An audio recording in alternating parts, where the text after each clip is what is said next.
What's up, everybody? Welcome to the Bronx Pinstripe Show. Got an episode I am dreading and looking forward to at the same time, Scott, because we get to talk about the Hall That must of Fame mean we're talking about results. the Hall of Fame.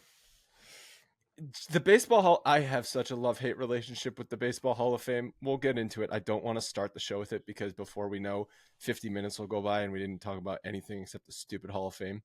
So we can talk about other things first, and the last 30 minutes of this pod will be us arguing about the Hall of Fame. Okay, that sounds like a fair point. How you doing? I'm good, man. I'm good. It's a beautiful beautiful Wednesday. It's actually pretty gray out there, but it's getting warmer. Snow's melting, and just a good day. Feel good this morning. We get to talk a little bit about design, which I'm excited about. It's kind of one of my hobbies. I enjoy looking at different aesthetics, whether it's in a home, on graphic design or uniforms. And the Yankees, who haven't done this very often, in fact, they've kept a standard for such a very long time, are making a slight adjustment to their road uniforms. And because of that, I felt like it was a good day to wear my the hat that I made that was basically a nod to the away uniforms with the New Yorker cross, slightly arced, gray hat and white stroke piping around the lettering, which in fact is the biggest change and is going away. Yeah. So I'm not on Twitter anymore. Are people big mad that the Yankees are changing their uniforms? They are. Ilya's nodding his head yes. I don't know. I'm not really paying attention to what people are saying about it. I'm just more looking and making my own observations. So here's the deal. Obviously, when any change is made to a Yankee uniform, people are going to be like, what? Because it's an iconic uniform. It's one that has not changed in many years and just doesn't get adjusted. Not only often. that though, but the only team in baseball to not have like multiple alternates that they wear on a regular basis. Like you see so many teams have alternate home and road uniforms that I know the Red Sox do these like weird Friday night alternate uniforms, and the Yankees have and they're like green and yellow. No, that's also like a specific, I think, for blue and yellow. But like, what are we doing? Yeah, I don't know. There's, well, I think actually that was for. Anyway, it was for Boston Strong. I know what it was for, but can we just keep the colors? I don't. So the Yankees, white pinstripes, road grays, always. Yeah. No deviation from that, except when they have to. Basically, when the league mandates it. Well, when they did the stupid the city color game against the Dodgers, and they black baseball completely screwed that up by picking two uniforms that were horrible when they could have had an all-time classic uni clash right there, and they completely dropped the ball on that. So I got a thought on the alternate uniforms as well. But the change is coming for this coming year and the road unis. And it's not a huge change, but it's one that it's noticeable. You look at it and you know there's something different. Yeah. And there's some reminiscent or some resemblance of what they did recently when they had the game out, the Field of Dreams game, when they were coming out of the corn and they were wearing the throwback unis. They threw throwback hats, and the lettering was also a throwback on the unis on there. So it's not the same as what we're doing here. But what they are doing is essentially going back to before 1974, when they did add that white stroke onto the arched New York across the chest. They removed the white stroke, so it's just the navy on gray. Before 1974, they also had those. If you look back at pictures of like Mickey Mantle in the 50s and such, you can see that like heather gray uniform that looks heavy and hot as shit. But it's a cool uniform. And it's got that like heather. You can see almost the fibers of the jersey in that uniform. This one, it looks like they're just gonna stick with a standard gray uni and just remove the white around the letters. The other change is that the stripes on the side on the cuff of the short sleeve, they're removing that as well. So it's going to be more simplistic. So my thought here, real quick, let me get my opinion out, and then I'll throw it to you for your thoughts. But when the Yankees are making adjustments like this, giving a nod to the history of the New York Yankees and going back in time essentially to replicate what they've done in the past, I think is really cool. I think that it's on brand because the Yankees are so entrenched in their history and a prestigious history at that. The uniforms go along with that. Don't mess with the pinstripes. But you're tucking the road grays, which have had some alternates in the past.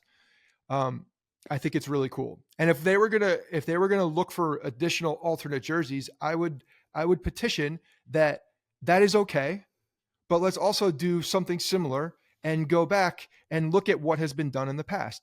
I put a picture in our notes here for the show itself. It's a picture of Babe Ruth and Lou Gehrig, and instead of having the New York across the chest and an arch, it says Yankees. I think that would be a cool alternate. It's a subtle adjustment, and you're just making for road uniforms. You're saying having for Yankees road uniforms instead of the city. Yeah. So that's a big deviation, even though stylistically it's not a big deviation. The fact that it would say Yankees on the road versus New York on the road, you always represent the city or whatever, if you're in this case also a state, but Yep. You always represent that on the road and you represent your team name at home. Right. But it could be if you're looking for an alternate, again, this is if you're to start delving into it's this, like a custom make that you have to go on MLB Shop. Yeah, it's a custom make. You're going back and you're again, this is a nod to the the men that have worn the laundry in the past. This is not a completely new thing. Nostalgia bone. The nostalgia bone. And it's again, I believe it's on brand for the Yankees to do something like that. I think you look at what the Cardinals have done as well. You see a lot there. Some of their style changes on their jerseys are again a throwback and a nod to the past and what has been done. We've seen the White Sox get their uniforms redone as well with a new branding and new lettering, and that looks very cool. It's not the same as what it was, but it's a nod to it. It's a similar style. And I think it's a really cool way to do it. I think that would be a very tough thing to do with the Yankees, to be honest, as far as like any deviation from what it was. But I think a throwback and making it more modern to what the old uniforms, I think is a cool thing. I like the fact that the Yankees have stuck with the same uniform and have not had alternates. I'm surprised they haven't had alternates because that's just more jerseys to sell in the team shop. And I'm surprised that someone in the front office, Randy, did not be like, hey, here's a brilliant idea to make an extra $50 million in merch sales this year. Let's have some alternates. Now they're going to get not only are they going to get the Soto jersey sales this year, they're going to get the new road uniform sales this year. Everyone's got to get the new style. I would love also bringing back, and maybe this is just a player specific thing. You know how the road uniforms used to have like the short sleeves? You look at pictures of like Roger Maris and Mickey Mantle, and the sleeves were like mid bicep instead of like down by the elbow, which is where they are. Yeah, it was today. Almost like a tailored, like a tailored sleeve that just looked badass to it. That looked badass to me, and I feel like you see Judge or Stanton's biceps just like. Basically, just like the suggestion is their biceps are so large, the fabric could not fit around it, and that's why they have to be short. Oh, and by the way, I forgot to even mention this, and shame on me, but a shout out to John Contino, a guy who listens to the show. He's actually been on the show. I had him on as a guest. I don't remember when that was, a year or 2 years ago. He's the one who actually designed the White Sox lettering for their alt jerseys too. So shout out to him. He's a ridiculous designer in the space. But yeah, man, that would be a cool thing. And I think they could take some more liberties with what they're doing in batting practice. Let's take some more liberties in what the BP jerseys are like. Let's start messing around with some stuff and see what happens. But again, like you got to keep it within the realm of like classy, simple, akin to the throwbacks, but there's definitely some design tweaks that you can do within there. So I'm excited for this. I think it's a cool adjustment. I wonder, I don't know this. I don't remember reading anything about this, but you said the jerseys originally changed in 74?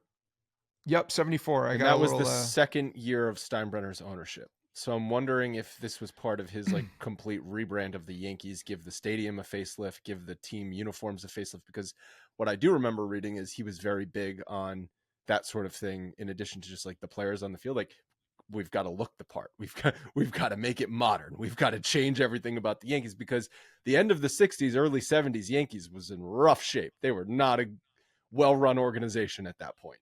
And Steinbrenner came in and changed everything. Yeah. Yeah, no, they definitely the 1974 is when they made the adjustment, and like they were looking at potentially much larger adjustments, and thankfully they went with the Kept it more subtle classic. changes, and yeah, and that's where they add the stripe pattern on the sleeve, and then the white outline to the numbers on the back, and the New York on the front. So this is definitely more simple, more like monochromatic. It's I think it's cool. I think it's going to look good. Obviously, the big deal was when the Yankees, or not the Yankees, but Major League Baseball, but Yankees also added the Nike swoosh to the front of the jersey. Yeah. That was the biggest, abrasive move for the people that love the historical simplicity of it, and Yankee fans, that go back and seeing big corporate America coming in and tainting the aesthetic of the Yankee jersey. It was inevitable. So I'm glad it's a swoosh at least. The Nike swoosh doesn't bother me as much on the roads as it does on the homes, because something about the pinstripes going through the Nike swoosh, going horizontal versus vertical, just like optically looks very off to me. Yeah. Well, now they're not making any adjustments to that. So yeah. But I thought it was cool. I'm excited to see them. And the other one that I really do like that they've done, and I don't know if it's a standard now. I can't remember. I need to look back. But you know how they have the matte black helmets too, or they've had them. That's been a couple years. Yeah, I don't think it's not black. It's navy blue, but it's matte. The matte, yeah, it's a much darker navy blue matte. It looks really cool. I think the matte finish on the helmets is dope too, to be honest. Yeah, because I always loved when a player would their helmet would be covered in pine tar, and that sort of gives that same sort of finish to it. Yeah. So bring back some the matte navies for the helmets too. All right, well, let's bring it into this era and talk about some stuff happening with the Yankees today. Brian Cashman was on MLB Network Radio a couple days ago. Nothing really groundbreaking. I want to read a couple quotes from him, and then we can just react. So he said, "We're going to be open-minded to ways to improve the team. Obviously, it's got to fit within our structure. So is that a rotation piece? Is that a bullpen piece? Is there anyone we could adjust with the position player group?" Then he went on to say, "We're still talking to clubs about trades, and we're still talking to agents about players. We're having a lot of conversations on the trade front as well as the free agent market." Final quote here is he said, "We lived through a tough experience last year with the way the season played out, as well as injuries and underperformance and not qualifying for the playoffs. So I think our guys are hungry to get back at it, put 23 behind us, and put a better taste in everybody's mouth with the 24 product." So the first two quotes are basically, we're in the mix. We're in the mix on everything. Okay, we're having conversations. Yeah. And the third quote is, "Yeah, we had a bad year, but don't forget about all the injuries we had to suffer through last year." Well, of course, that's always going to be the bed music behind every comment about 2023 is always going to be about the injuries. And that's fine. I'm past it. I'm done with it. I'm moving on. We're in 2024. This is GM speak to its finest, still in the conversations, looking to improve. If something comes across the desk, I'm going to look at it.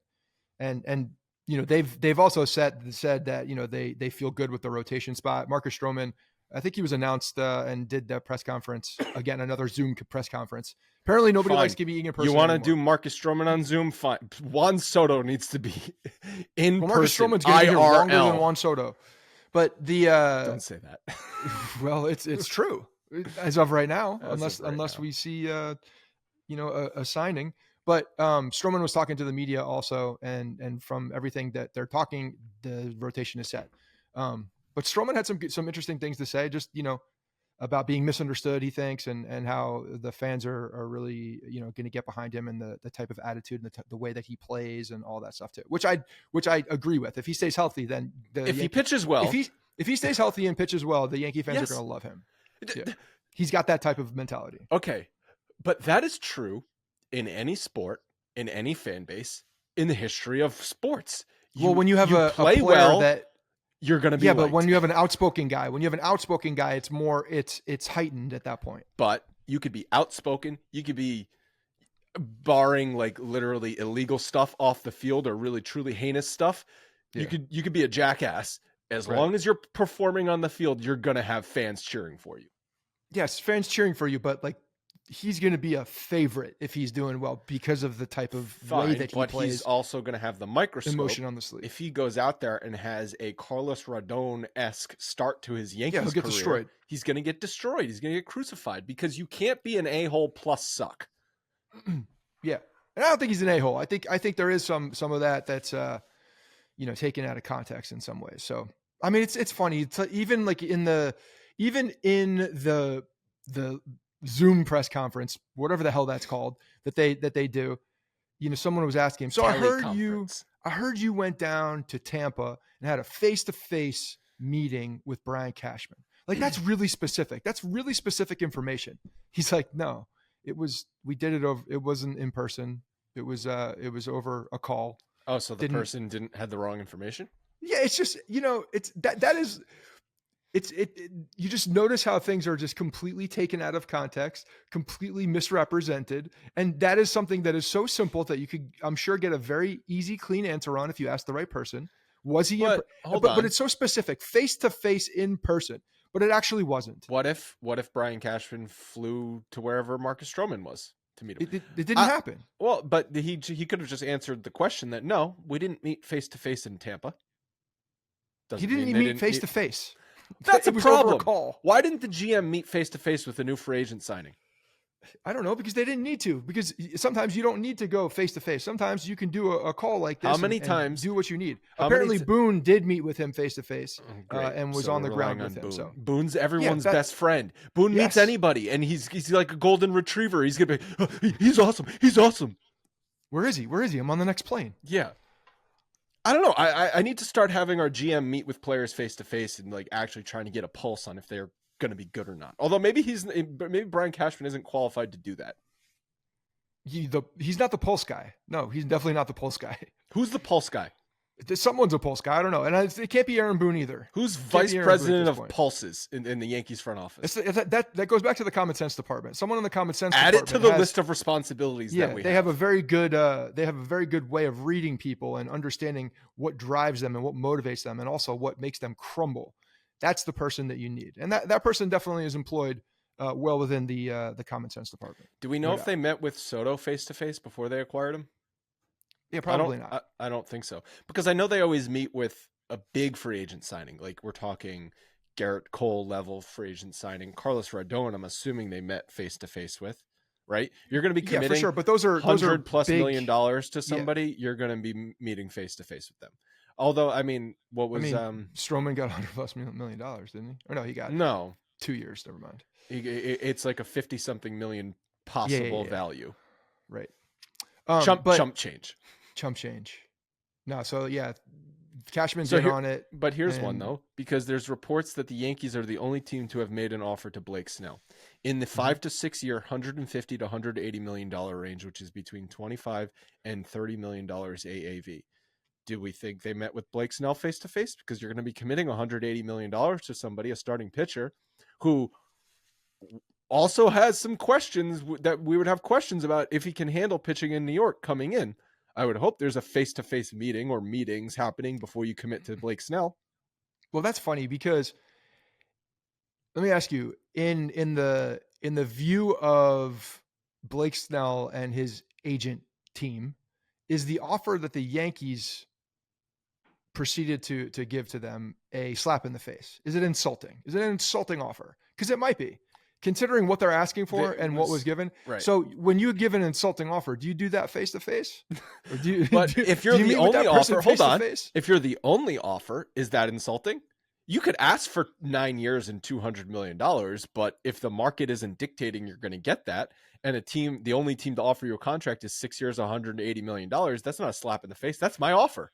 I'm not saying it's insulting. I'm saying what was perceived as from the Snell camp as being if insulting. Blake Snell ends up signing for 8 years and $225 million, then yeah, that's an insulting offer. But it doesn't seem like that's going to happen at this point. No, I think it's a fair market value for what we're looking at right now. But again, perception is reality. And when you're on the other side and you're looking for a particular thing, and then it's cut in half, because kind of close to that, cut in half. No, not cut in half. I mean, it's close. It's 60%. But the AAV is there of the total contract. He's looking for 9 years, which he's not going to get. The AAV is there, but the years are not there. And so I don't know if there's a team that's going to match, say, the 6 years, or maybe give him a 7th year, but then build in some options in there so he can reach the extra years. That, maybe a team would be willing to do that. But Garrett Cole signed for 9 years. Blake Snell is not on Garrett Cole's level. Never has been, never will be. So, if we're talking about Hall of Fame status and we're looking at what they've done, we're not talking about the Hall of Fame status yet. I'm just saying. Who is the more? Some people look at those awards and they say, "Oh, that guy's different." If I'm committing to, especially a starting pitcher, but really any player for close to a decade, they need to be a sure thing. You need to be full confidence that they're going to stay healthy. Their prime is going to continue on for another few years, and they're not going to just completely suck after their prime is done. Garrett Cole fit that criteria. Blake Snell does not fit that criteria. You agree? Yeah, I agree. Okay, so that's why I'm not putting them in the same category of what you would commit to. Like, Blake Snell is a 6-year pitcher. That's what Carlos Rodon got. That's what pitchers like Blake Snell get. It's not an insult. That's just what you are. Yeah, no, I mean, I don't disagree. Again, it's just more about the perception of what the camp is looking for and what reality is dictating on the market. So I was looking at, first of all, I'm surprised if the rumors are true that the Yankees are the only team to have made an offer to Blake Snell. And I'm not honestly even upset. Like, if they got him for 6 years, $180 million, how would you feel about that? I would feel fine about that. Yeah, it's because like, I think, again, I've said this time and time again. I think that they do need to have more depth in that starting rotation this year. I think they need to do however they need to do it, they need to do it, because the depth is going to be tested. Yeah. And we're going to look back and say, see, the depth needed to be more, because now all of a sudden we're scrambling, and now we're in October and we're fighting for a playoff spot, and our arms are tired, and the bullpen that not really proven. It's not a bullpen that has a ton of history of being a proven dominant bullpen by any means, is now exhausted because they're pitching more and we're dealing with injuries and all of that. So yeah, they have the ability to create depth. They should create depth. You know what's funny though? Like, I think we feel that way because 2 weeks ago, Snell was asking for 9 years. So we think we're getting him, if he signs for this, on a discount. If the reports all offseason where Blake Snell's looking at 6 years, $180 million, and then the Yankees signed him for 6 years, $180 million, I wonder how we would feel about it. Because even though I think I would be okay with it, I still would feel a little uneasy about the rotation of Rodon, Cole, Marcus Stroman. The guy won the Cy Young in the National League last year. Yep. I know that. Last year. I know that. He's also had an injury history. He's also had very wild up and down swings. He's also, I don't know, he strikes me as a guy that's one start goes wrong in April, he gets booed at Yankee Stadium, and he has a complete meltdown. This is the same guy who wanted to sign Cody Bellinger for a long-term deal. Why has Cody Bellinger ever had questions about how he can handle big markets? He played in LA. No, it's just more about health and being able to actually handle playing baseball, and that's part of the Snell argument because of the injuries, but when you see his peaks, which I feel like I'm foreshadowing to what's going to happen soon with this Joe Mauer conversation, but when you see the peaks of Blake Snell, you can't really compare with other people on that are playing baseball right now. Of course, peaks. He's the guy won 2 Cy Youngs. Yeah, I know that. I know that. I still have questions because he won in 2018, won the Cy Young, and he made 31 starts. How old is he? 29, 30? He's going to be 31 next year. So 31. he in 2018, his first Cy Young season, 31 starts. The next year, 2019, 23 starts. Then in the COVID short season, he made 11 starts, then 27 starts, then 24 starts. And then last year, he made 32 starts. So he's had seasons where he's missed good chunks of it. You make, 23, 24 starts. That is 6-7 weeks on the IL.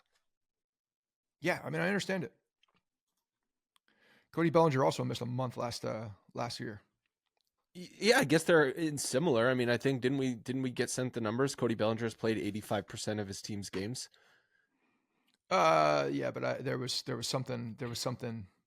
I fact checked that one, and there was something there that was not Okay, there. I mean the Yankees aren't signing Cody Bellinger. They seem to be I'm just saying very that much type of in player, on the that type mix of of player on the signing offense. Blake Snell.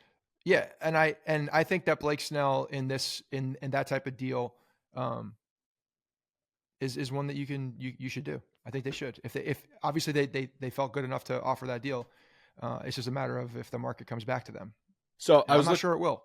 I was looking at some of Blake Snell's career numbers around the AL East, and at Yankee Stadium, 12 career games, 48 and a third innings, 5.77 ERA, 11 home runs allowed. So he's definitely struggled pitching at Yankee Stadium. The most career games he's pitched are in Tampa, obviously his home park. He had a 2.51 ERA there.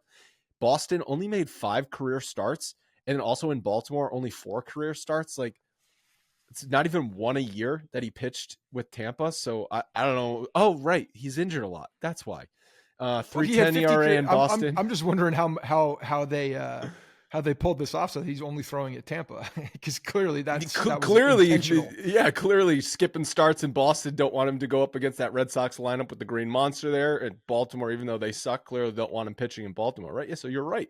Probably aligning the rotation so that he does not pitch on the road. I guess they couldn't avoid the Yankee Stadium since he pitched 12 games. So the way the schedule is shaked out, I guess Kevin Cash couldn't align it, so he didn't pitch there. Big fan of pitching on concrete. 3.10 ERA at Boston, 7.31 ERA in 4 games at Baltimore, and then in 8 games at Toronto, 2.63 ERA. These numbers, take them all with a grain of salt. The thing I was most curious about, like we just talked about, only 5 starts in Boston, 4 starts in Baltimore. For a guy that pitched 6 years with Tampa, that's not a lot. No, it's not. It's not. So today, if they were to sign him for this deal, are you in a good spot with that? Does it do what you think? I would rather, given now we have Stroman and there's depth, like doesn't. I would rather have Snell than no more moves, but I would rather make a trade for someone else than sign Blake Snell. And I think you probably for a 1-year deal. I mean, obviously the one you keep talking about is Corbin Burns. And I would rather trade for Corbin Burns, even though it's only a 1-year deal, than sign Blake Snell for 6 years, because let's win 2024. To be fair, I agree with that. I agree with that. If they're able to pull off a Corbin Burns deal, at what cost are you okay with that? Are you okay with that giving up Spencer Jones? Are you okay with that? I think I'm okay. I mean, that's going to be the name. That's going to be the name that's thrown. That's fine. So. I think at this point, I'm looking at signing Juan Soto for 12 years, and you've still got Aaron Judge locked up, and then hopefully Jason Dominguez is your center fielder, and maybe could Spencer Jones turn into the next Aaron Judge? Maybe, but I want to win the 2024 World Series. It's not likely. It's not. I want to win. The odds are saying that will not happen. I want to win the 2024 World Series. Spencer Jones isn't going to help you do that. Yeah, Corbin Burns does help you do that. Yeah, and then let's worry about 2025 after we win 2024. There's already a lot of question marks. That is the point. Yes, anyway. I know. That's the point. That's the mentality you need to be taking with this team at this point. They're in that position where they have to do that. That is the position that they have put themselves in. I'm not saying that's a bad thing. I'm just saying that is the current situation. And with so the amount of expiring deals, 2024 is you cannot look beyond it almost at this point. And even though you're the Yankees and you should be able to just deal with any bad contract on the books, we have seen them not operate like that over the past, call it, decade. So if you sign Blake Snell and you, after next year, something is going wrong with that, you still have Carlos Rodon on the books you would have so much money locked up in 3 pitchers in the rotation that it might hinder you from doing other things. I would actually rather have the flexibility of Corbin Burns is a free agent. Juan Soto is a free agent. Maybe you sign them. Maybe you let one of those guys walk. Like, you don't know what the position you're going to be in a year from now. No, give me a team full of 1-year assassins. I'm good with that. Yeah. Like I said, win now, ask questions later. All right, before we get into some Fangraphs projections and then the Hall of Fame talk, I have to tell you guys about Factor. eating healthy this year does not have to be difficult. It is hard to eat consistently healthy because there's so many things going on. Maybe you're a parent like Scott and I, or maybe you've just got a busy work schedule, or you're lazy and you just don't want to go grocery shopping and you don't want to cook. Factor has you covered. You don't have to worry about any of that stuff because they take the stress out of meal planning with their ready to eat meals delivered straight to your door. You go on their website, you can choose from over 35 meals each week. They have keto options, calorie smart, vegan, veggie, and much more. They have also 55 plus add-ons, so you never get tired of what you're eating. They have juices and smoothies and so much more. The process is very easy. Order on their website. Like I said, it comes to your door every week in a nice box that has a cooler insulation. You put them in the fridge. You don't freeze them. The food has never been frozen. When you're ready to eat it, you pop it in the microwave for 2 minutes, and you are eating healthy and delicious meals. The box that they sent me last week, my favorite that they sent was by far the chorizo chili. It had the perfect amount of kick that every chili needs. Factor is no prep, no mess, just delicious food. Head to factormeals.com/Bronx50 and use code Bronx50 to get 50% off. 50% is a great deal. That's half off at factormeals.com/Bronx50. Okay. Couple interesting projections I pulled from Fangraphs. They do their annual their annual season projection. So Juan Soto, his projections for this year: 39 home runs, that would be a career high. 132 walks, that would lead Major League Baseball. 110 strikeouts, so more walks than strikeouts. Love that. A 171 WRC plus, that would lead baseball, and a 6.8 WAR, that would be second to only Acuna. I think I'll take it. Are you surprised that he hasn't hit 40 home runs in his career when you saw that stat? I was. I don't know. I mean, I don't know what Washington's park factor was, but I know San Diego is not a hitter's park, not a home run hitter's park. I don't know, Logan, Ilya, if you want to quickly look up what the Nationals park is for home runs, specifically left-handed. So the Carlos Rodon projections, like these projections are cool. I'd be concerned with the 163 innings for Carlos Rodon. Well, that's what I was going to talk about. So 29 game start, 163 innings. That's like 5 1/3, 5 2/3 every start. So, I don't understand how, or they're just factoring in some type of missed time. I don't know. No, they're saying, 29 starts is 29 starts. Yeah. So they're factoring in he's going to be a 5+. He's going to get into the 6th inning, but like on average, he's going to be a 5 1/3, 5 2/3. A 103 park factor for Nationals. Does that mean just basically barely above 6th in baseball for best hitters park? Okay. So yeah, I guess, Yeah, right behind Coors is 1, Fenway's 2, where the Reds play is 3. They have London Stadium on here. Remember that? It's 4, and then you hit pop flies there and the thing. Remember when the Yankees were there? It's like, why would they have that on there? Yeah, and then they have where the Royals play at 5. I thought the Royals had a big park, but I thought so. I thought the Royals was also a pitcher's park. Just Yankees are 22nd on here, so for worst. Yeah, the Yankee Stadium is deceiving. It always gets shit on for being a hitter's park because of the short porch in right field, and you have to hit a ball directly down the left field line, and it is short. But the gaps in center field are big. But for Juan Soto, I think it's going to be a very good park because he's going to hit some short porch home runs this year.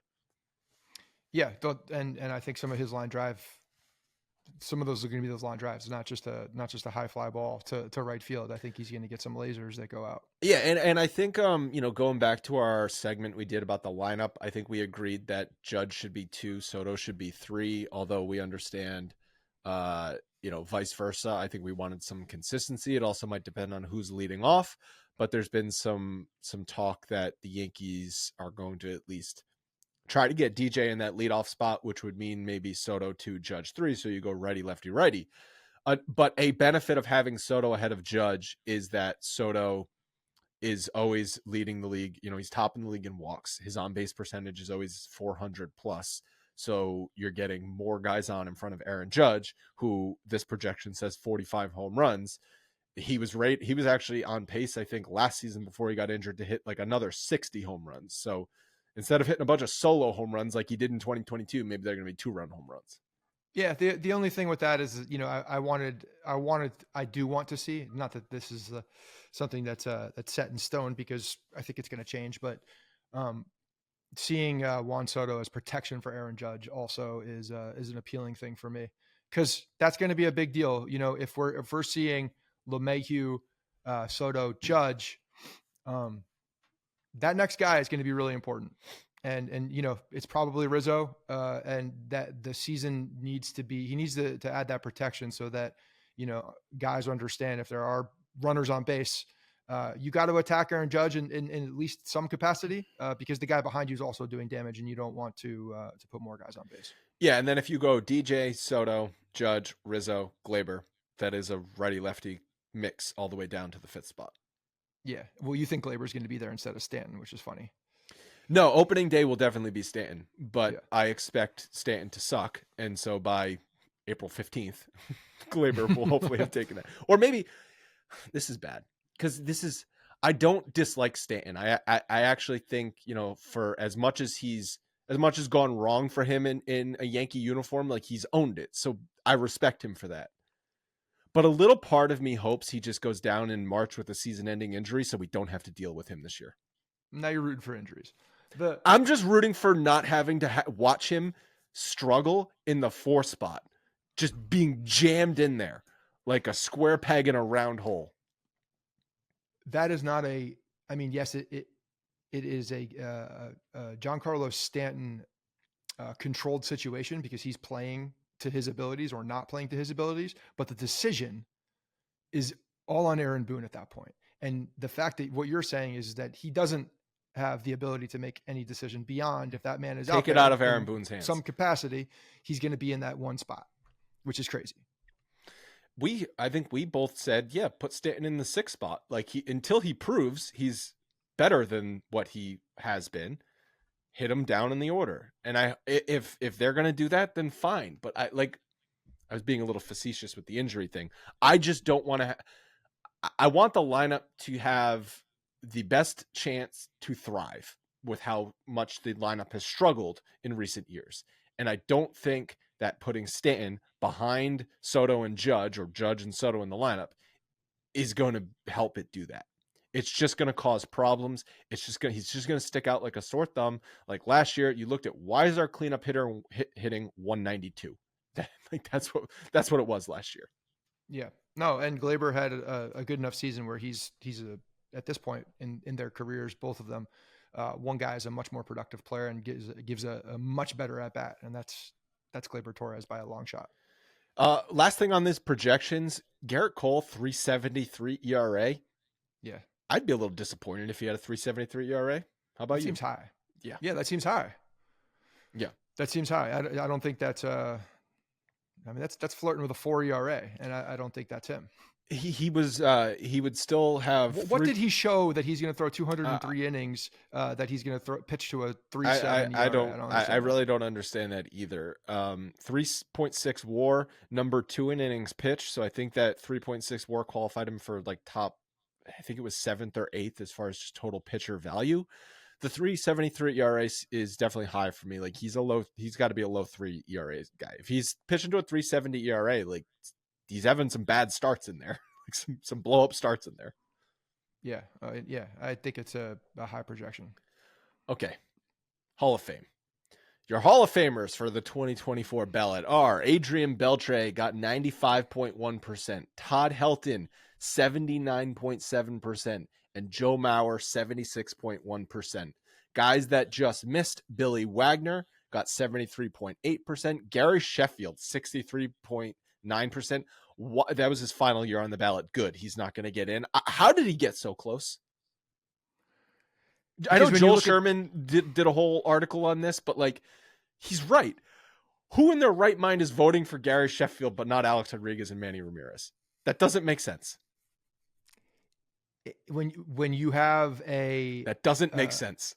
I can't argue with their standards, okay? Because their standards are so all over the place. But when you have a test that is, and you get suspended for that particular test, that's a big deal. Apparently, that is their line. Didn't Sheffield get suspended for PEDs?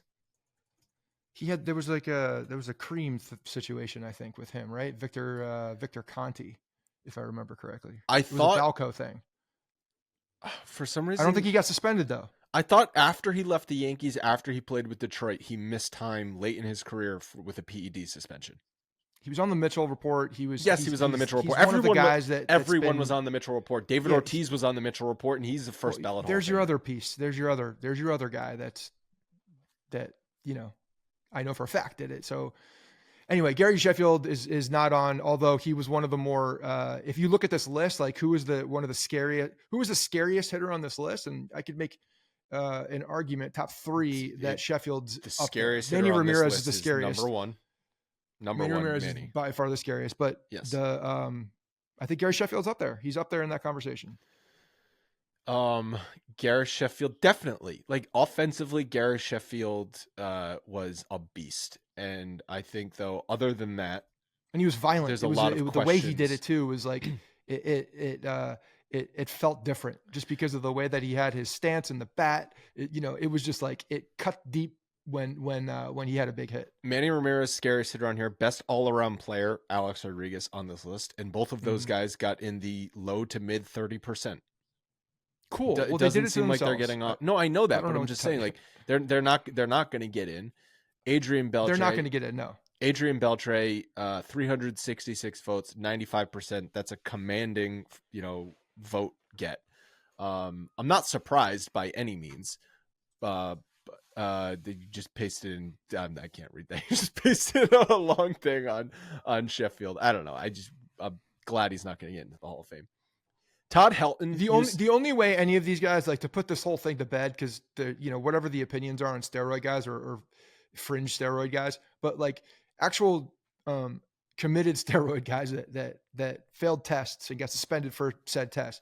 The only way they're ever getting in is if there's a rolling change and one sweep across where the Hall of Fame says, okay, we are now going to allow the guys within a particular era that did steroids, and because they were did steroids, their votes were affected.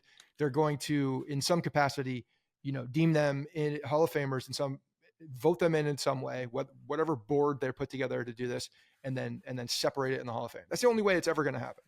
But that's also not going to happen. It's not going to happen. Yeah. Even if somehow there's like undeniable proof that other guys who are already in the Hall of Fame did steroids.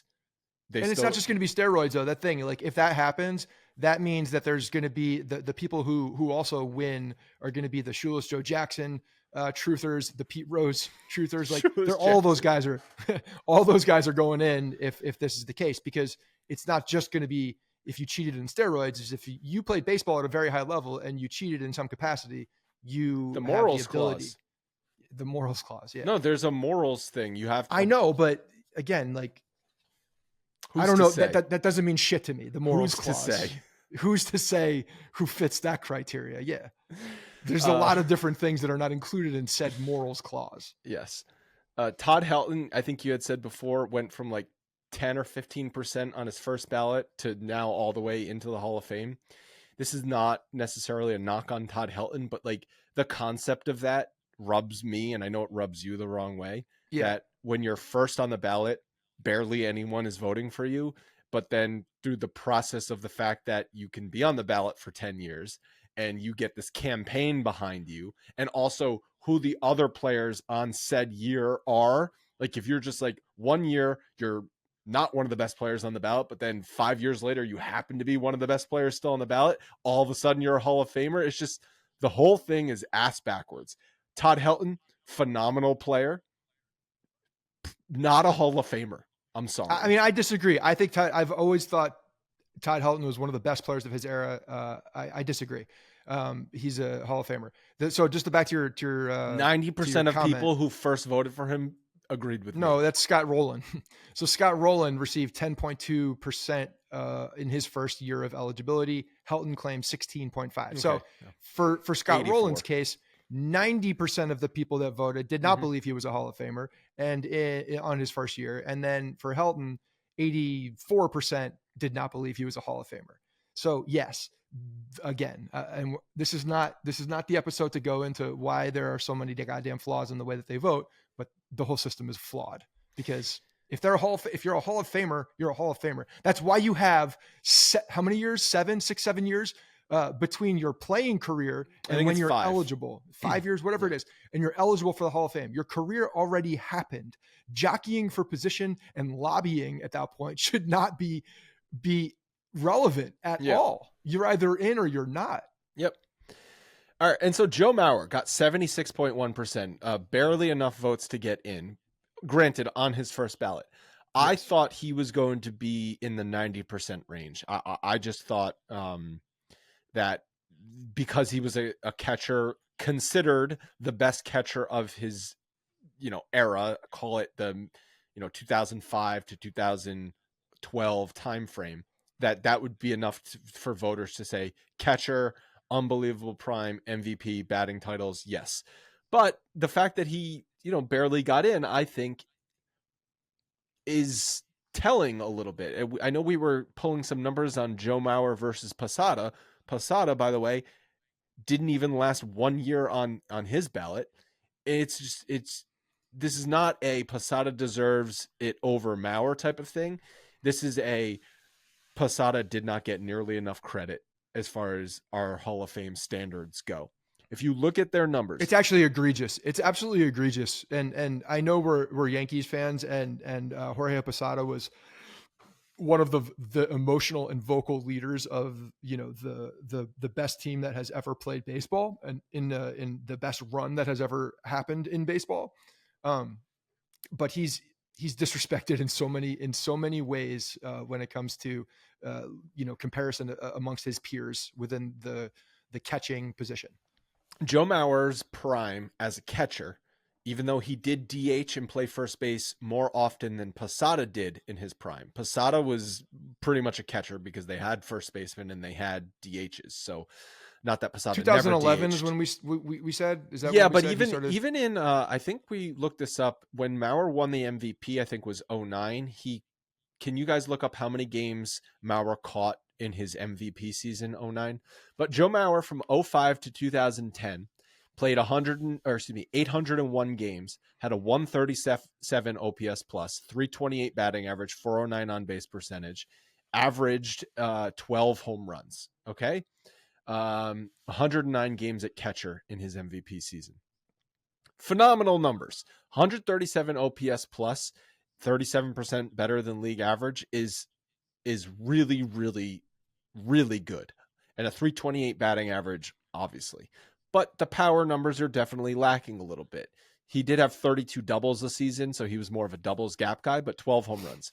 Posada, on the other hand, his prime, the entire 2000s decade, 2000 to 2009, a 10-year sample size, 1,302 games played.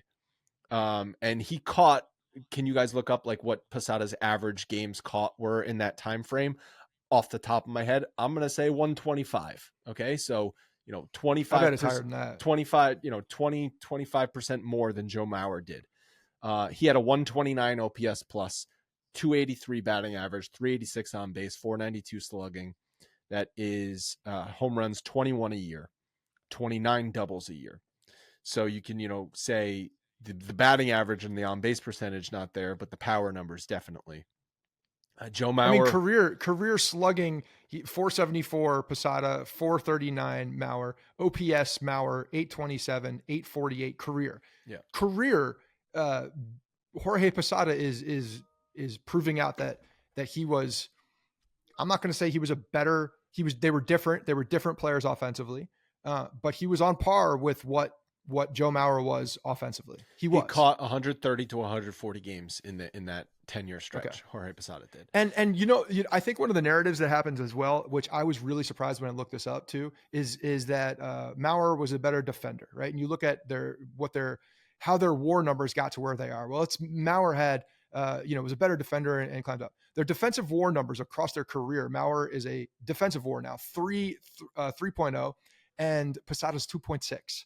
Where Mauer is a 53 offensive WAR player and Posada was 48. So they're actually really close. A lot closer in the defensive stats too. Listen, a lot closer than Joe Mauer being a first ballot Hall of Famer and Jorge Posada not getting enough votes in his first ballot to stay on the ballot. And yeah, how many World Series rings does Joe Mauer have compared to Jorge Posada? And I think actually that's taken away from Posada a bit because of he was the on team such a that he good was team. on. Exactly. Posada was not the number 3 hitter, which Joe Mauer was on his team. Posada was hitting 5th or 6th because of Paul O'Neill and Bernie Williams and obviously Derek Jeter and then later, Alex Rodriguez and everybody. So that's true. And I guess holding that against a player, I guess I never understand won a playoff that. game, Joe Mauer. Seriously? They never won a playoff game? The guys just put it in. Yeah, never won. Well, I guess because they always were playing the Yankees in the first round. The Twins couldn't beat the Yankees in the playoffs. Okay, that's fucked up then, even more, because Posada's the one who knocked him out. Posada, though, this is not a Joe Mauer doesn't deserve to be in the Hall of Fame. I think Joe Mauer does deserve to be in the Hall of Fame. Jorge Posada, at the very least, should have had multiple years on the ballot to see how close he could get. Probably not going to get in ultimately, but 3%. But why? No, If Joe Mauer gets in, why does Jorge Posada? I you agree. Look at their careers and you look at what their accolades and what they have done. And again, I go back. I was messing with just around when we were talking about Snell and the 2 Cy Youngs. Compare that to other people. I understand Joe Mauer got an MVP. That's also a relative situation. I think he won multiple batting titles also. That's and fine, that but matters also though, relative because to who you're playing think against. Think about the voters, okay? Voters are all across the country, so they're covering their individual teams. Mauer had a lot more press for being the Twins' best player and the quote-unquote best catcher of his era around baseball than Posada had playing for a juggernaut Yankees dynasty. And that's a factor because I don't think most people who are voting are taking the time to do their due diligence and dive into these numbers and do comparisons. That's crazy. That's a crazy statement, what you just said. Don't you think you're that's telling true? me that the Hall of Fame voters are not doing their due diligence Correct. to look up statistics of the players? Correct. That's bullshit. I'll give them enough credit to say that they are looking up the statistics of the players. But I also think I don't even think they are. I seriously don't think they are. They have unconscious bias towards certain players. Posada was on a team full of guys that are in the Hall of Fame and guys that were either unanimous or should have been unanimous within the Hall of Fame as well. And you're looking at Posada and the way that they played compared to Joe Mauer. Joe Mauer is like all-American kid next door. Jorge Posada, a little bit more fiery, a little bit more outspoken, a little bit more of a rough and tumble guy that gets in the weeds. But you know what? He was a leader of that team. And I think unless you followed the Yankees, you didn't know that. That's not true. They won. They were always on television. It was Derek Jeter. It was Mariano Rivera. It was other guys ahead. He wasn't getting the most attention. I understand that, but they should. He wasn't even getting the 5th most attention. But you're watching the games because they're in the postseason every single year. He's in every play. He's receiving the ball every single play. You know who he is. You know he's there, and you know what he's done. Well, here's another thing. He couldn't stay on the ballot is absolutely lunacy. Here's another. I'll grant you the average baseball voter will Google the player and go to their baseball reference page. And when you open up Jorge Posada's baseball reference page, you see 2 bolded numbers. Bold means you led the league in that category for that season. Okay. You see 2 bolded numbers. When you open up Joe Mauer's page, you see 1, 2, 3, 4, 5, 6, 7, 8, 9 bolded numbers. Do you know what Mauer's categories that he led the league in? Batting average, on base percentage, nobody cares about anymore. Slugging percentage in 2009, OPS plus, another on base percentage. 1 year, sacrifices. Do you know the two numbers? What category Jorge Posada led the league in? Home runs, grounded into double plays. Okay, but let me ask you a question. Is the Hall of Fame... So that's what they're looking at. Is your Hall of Fame criteria based on these bold numbers in peak years, or is it about the entire career for what the player has? It's player specific. For me, it's because when you look at you just mentioned OPS, Jorge Posada has a higher OPS for his entire career. It's played until he was 40 years old. It has to be player specific because not all players are created equal. Not everyone has a 20-year sustained consistent career. Some guys have but a Posada very. at the catching position does have I know that. one No, of the listen, longer I'm no longer sustained careers amongst that. So I it's like agree. he's checking a lot of the boxes in the longevity category, as well as the fact that he managed the pitching staffs that won multiple championships, and he was. I said this. I remember writing this on BronxPinstripes.com, and I also remember talking about this on this podcast at least 3 different times. Jorge Posada dropped off his first ballot because he stopped catching. He DH'd 1 year, and then he was out of the league. Joe Mauer stopped catching, and he DH'd and played first base for like 6 more years to just tally up some numbers. Which should actually be held against him, because should. then he should be compared to DH and first baseman. Yep. And if you're doing that, then those bold numbers are no longer bold. I agree. It should have, it should be held against you, but it's not. It's all it does is it adds to your Hall of Fame resume, and then people will focus on Joe Mauer, the catcher, in his prime. Whereas if Posada played 4 seasons and hit 20 home runs a year as a catcher, 18 home runs as a catcher to just build up some numbers, then it would have been Jorge Posada, the 400 home run guy or the 350 home run guy, but he was a catcher for 10 years, that thing. I'm sorry that Jorge Posada played so many games at catcher in so many meaningful opportunities. Not only did he play those, career regular season games, but look at the amount of games that he played in the postseason compared to Joe Mauer. Oh, it doesn't compare. The guy played, another 2 seasons of postseason baseball that I don't have his numbers in front of me in postseason, but I bet they were pretty good. And that's taken against him because he took the wear and tear of being an actual catcher for that long, and then wasn't able to sustain his career. The man played until he was 40 years old. He played 5 more years, technically 41. In his life. Okay, he played for 6 more years in his life than Joe Mauer did, which means when Father Time is calling at 35 and 36 years old, Jorge Posada played for 5 and 6 more years than Joe Mauer did. Yeah, and that is lost. We found out that Jorge Posada was actually a year older than he said he was. Oh, yeah. I forgot about that. It's just kind of funny. Yeah, so this is not a Joe Mauer shouldn't be in the Hall of Fame rant. This is yet another Jorge Posada deserve more credit than he got. All right, early look at next year's 2025 ballot. Ichiro, Sabathia, Pedroia, Felix Hernandez, Ian Kinsler, Ben Zobrist, Curtis Granderson, Troy Tulowitzki, Russell Martin, Brian McCann, Hanley Ramirez. And real quick, sorry, before you move past this, Logan just put in Posada, 248 average, 745 OPS in the playoffs. Yeah. 125 games. That's another Joe Mauer season. It was every fully year. Catching. It was more than that. Yeah. What did he say? 109 was when. Yeah. That's in his MVP year, which is Yeah, and 248, 125 games in the postseason. But also those aren't IPOP. Those are not great numbers in the play. Not horrible numbers. They're average numbers in the playoffs. But the thing about against the hardest competition. No, but the thing about catchers, that's an entire season against the hardest competition. The thing about catchers is you catch 135 games a year, you're going to be worn out come September and October. But Posada was able to still be a productive player despite all that. Yeah. Okay, so for next year, we got Ichiro, CC on the list. Those 2 guys, Ichiro's a no questions asked player. Is he going to be unanimous? That's a great question. He probably should be unanimous because I think to be unanimous, you need to not just be an unbelievable player, you need to be unique in some way. Well, I mean, Ichiro has that in spades. Of course. And even though his Japanese numbers are not on his, technical. They don't even need to be. They don't need to be. Exactly. Yeah. You go that route, then I mean. Well, that route doesn't he have? Is he the more hits than Pete Rose if you add his Japanese numbers? So he's got over 4,000 hits combined, and obviously more than 3,000 hits in.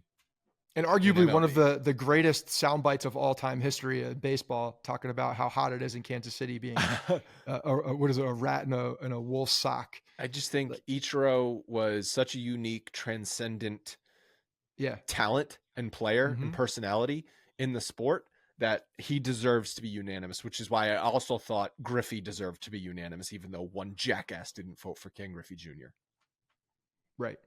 Yeah, no, I agree with that. So you're looking at CC, Felix Hernandez on this list. I had a really, a dominant a dominant run. Yeah, It's a matter of he had if a it was strong sustained peak. long enough. Cy Young awards. Actually, he kind of changed some voting mentality for awards where he won that Cy Young when he had a Yes. 500 record because everything else was That's so right. amazing. So gut check here, because that's what we've used for a long time. Gut check is Felix Hernandez a Hall of Famer? Gut check, he will get in. No, that's not what I asked you. For me, if I'm voting, you're saying my gut check? Yeah, your gut check. Don't look at numbers. Just my remember gut the player. check. My gut check. The only player on this list I would vote for is Ichiro. Okay.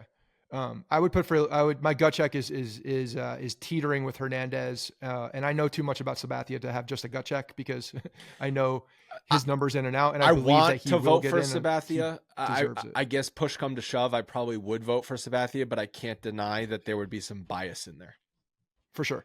So I think you're looking at three guys that have the potential that are on this list, and then you start looking at the trends, and who's going to get a lot of votes. Baseball. Who's going to get a lot of votes on this list?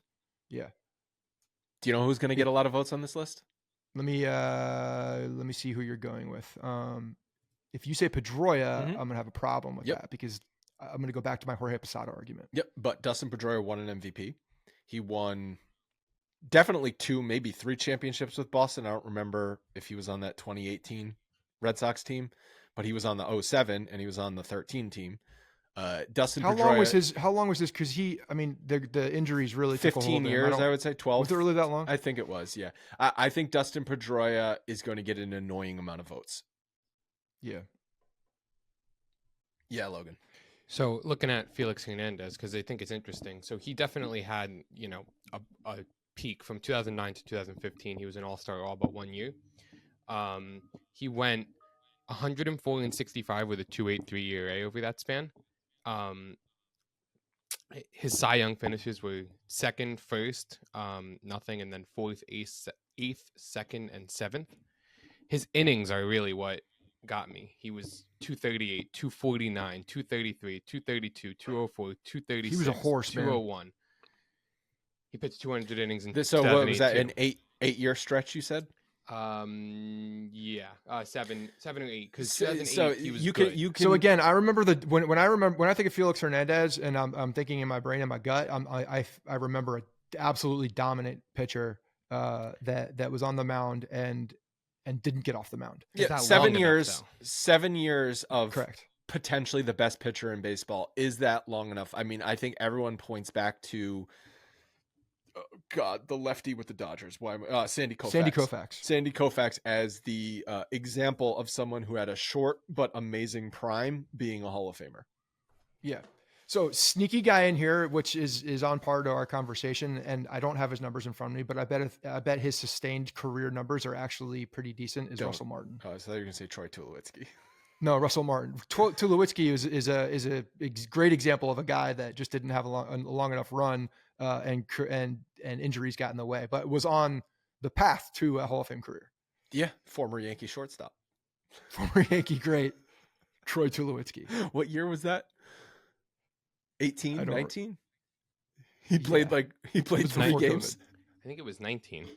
He played 2 or 3 games. Yeah, it was 19. He played that 5 games. Was five games. He hit a home run. Ooh. That was a Brian Cashman hood ornament. That's what only that was. 2 hits. 2 hits. That's just something for the mantle. 53 OPS. I'm convinced that Brian Cashman wanted a Tulowitzki jersey just to have one and did that for the jersey. What?